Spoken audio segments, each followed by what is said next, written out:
Assalamu alaikum and welcome back to my channel. Today's recipe is tiramisu. The ingredients that we'll be needing is a pack of cream cheese, some lady fingers, their type of biscuit, vanilla, cocoa powder, sugar, heavy cream, and espresso.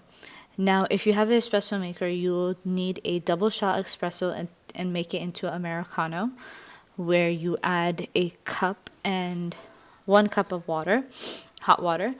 If you don't have an espresso maker or a normal coffee maker, then use instant espresso, which you'll use around a tablespoon of instant espresso in around a cup and 1/4 of hot boiling water, and then you're going to put it into the fridge to let it cool.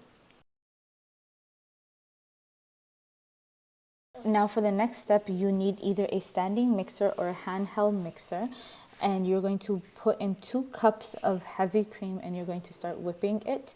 I whipped it for around 3 minutes before adding vanilla in it. So you're going to put around a teaspoon, 2 teaspoons of vanilla into your whipped cream. As you can see, the whipped cream has started to look a little bit more stable. This is when you are going to put in your whipped cream, your vanilla, and then we are going to put in the sugar after. Sure that after every ingredient that you add, you up the speed of the whisk so that it gets whipped in properly. Now the next step is to put in 1/3 to 1/4 cup of sugar. I put in 1/3 because I wanted it to be a little bit sweeter than it normally should be, but the recipe does call for 1/4, so I put in 1/3. Now, once you have your sugar in, you let it whisk in for a little bit, and then you're going to put in your cream cheese. Make sure the cream cheese is at room temperature. So before you start this recipe, make sure that the cream cheese was on the counter for at least 30 minutes so it's soft to the touch. It's not really hard. You're going to use 1 box of cream cheese, so that's around, I think, 16 ounces if I remember correctly.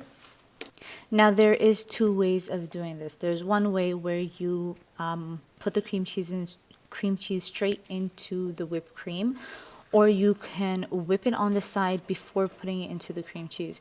Now, because I was trying to make this in a fast and easy way, I decided to just throw it in with the whipped cream. And what happens in that case is that it does clump up a little bit, but you just have to whisk it for a longer period of time. And since I had the standing mixer, I thought that would be still easier than whipping it and getting more bowls dirty. But if you have the time and the patience, whip the cream cheese before putting it into the whipped cream.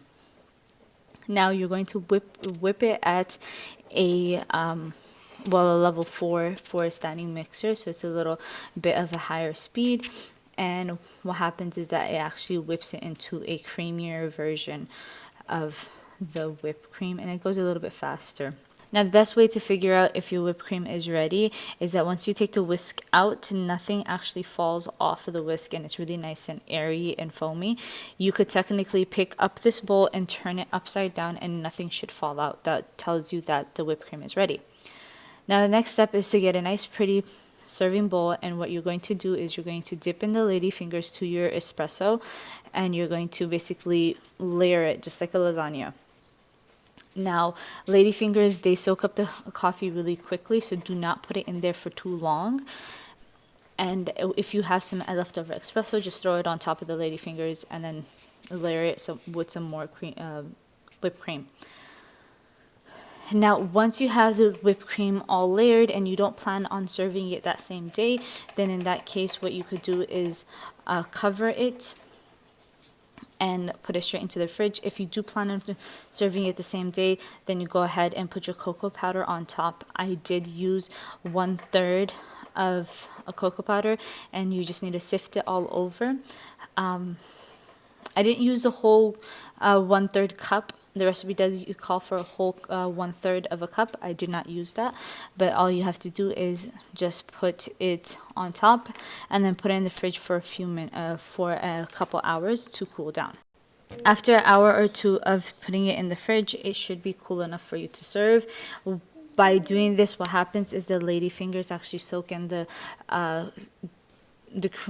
whipped cream and espresso very nicely, and you get a nice silky smooth tiramisu. If you like this recipe, make sure to give it the thumbs up and follow for more videos just like this, and don't forget to subscribe.